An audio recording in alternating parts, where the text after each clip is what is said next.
Schoolboy versus Ryan Bowen at King of the Table ended up being a little bit different than I expected it to be. I expected that probably Schoolboy was going to have to flop press at some point, but that was not exactly how this match went. In the very first round, we just saw Schoolboy holding Ryan's center table and looking at him, and then he attempts to flash pin him, but he actually gets a little bit cracked back, and they end up having to restart because Ryan was in a below the table king's move foul, and in the restart, Schoolboy just goes ahead and flash pins him in round 1.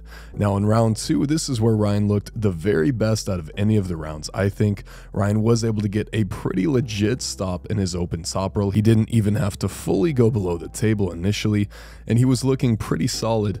But what really changed was that Schoolboy's ability to climb during the match was exceptional. Just in one effort, just in one surge trying to drive upward and climb, he was able to get all the way up and over the top of Ryan's hand, and this made all the difference, and he was able to get a pretty easy pin. So initially when he was trying to hold on to Ryan a little bit more, it was much closer and he was losing his wrist, but his ability to climb mid-match was significantly better than Ryan's, and that paid dividends.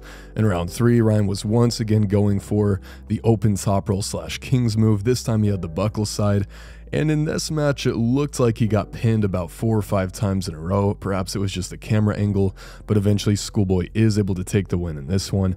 And in the final round, Ryan again with the non-buckle side, he almost had something. He got a couple of brief stops, but once again, Schoolboy was able to climb up and over the top. He did exactly what you're supposed to do in a king's move. He defeated Ryan's wrist rise, and then he just top rolled him straight to the pad. So great fundamental win by Schoolboy, good effort from Ryan. They did end up pulling the last 2 rounds as well, and Ryan looked a little bit better here. He almost managed to get a pin in the very last round, but he ended up losing on fouls. So the final score was 6-0, Alexander Bezieskov.